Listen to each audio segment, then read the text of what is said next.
Je ne suis pas le type de consommateur qui suit les tendances, mais malheureusement les m'ont profondément influencé. Je trouvais l'idée d'être à la mode positive et attirant. Je listais des nouvelles pièces pour chaque saison quand je lisais des magazines de la mode, comme s'il s'agissait d'une recherche ou quelque chose de formel. À mon insu, j'ai été en fait piégé par le système de consommation, qui encourage le shopping enlaçable. Quand je m'en suis rendu compte, je me suis décidé de m'efforcer de changer ma trajectoire et de me constituer une nouvelle armoire avec des vêtements pour chaque saison, mais aussi avec des tissus qui durent, c'est-à-dire des vêtements et des accessoires que je vais continuer à porter au moins 10 ans, malgré les tendances. Ce changement requiert beaucoup de patience et la connaissance de soi-même. Je n'achète non plus les vêtements que je porte possiblement ou ce seulement pour une occasion qui se passe une fois tous les ans. À ce moment-là, j'ai réalisé que je m'éloignais petit à petit de la mode et m'orientais vers mon propre style. La mode consiste en des tendances, mais le style appartient à chaque individu. Si je suis à l'aise dans mon propre style, pourquoi poursuivre des tendances éphémères? La raison principale pour laquelle je réfléchis à ce sujet est le plagiat en vigueur récemment. Avant de m'attaquer à ce grand sujet, j'explique un peu la situation ici à Taïwan, en Asie en tout cas. En dehors des marques générales, il y a beaucoup de magasins vestimentaires en ligne qui vendent des vêtements de Corée de vente en gros.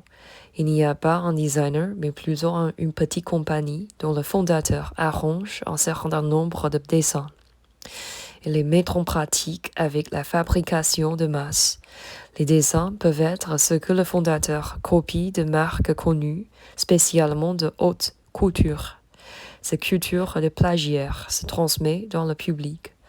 En même temps, le rythme de cette industrie est si rapide que cela ne fait qu'ajouter de l'huile sur le feu. Les consommateurs sont conditionnés pour acheter plus de vêtements que nécessaire, ce qui crée un cercle vicieux dans lequel les business et les consommateurs sont complices en créant une reconnaissance du plagiat. Alors la question maintenant est comment briser ce cercle vicieux. Premièrement, la connaissance de soi-même.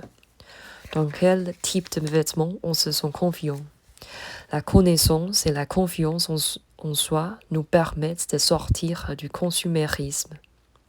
Le second élément est le changement de perspective. La majorité des consommateurs croient que la mode est luxueuse, tout comme de la même manière que le style l'est. Mais en fait, les inspirations pour les tenues viennent partout.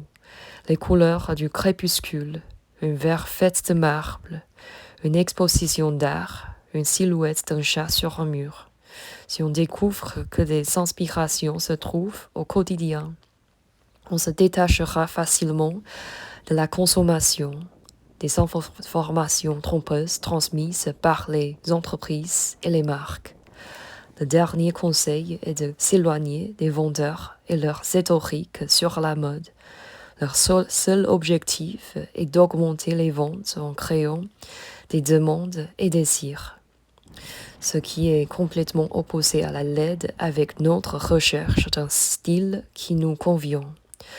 Quand on peut prendre une décision sans des conseils biaisés, il nous est possible d'être raisonnable et de garder notre propre style.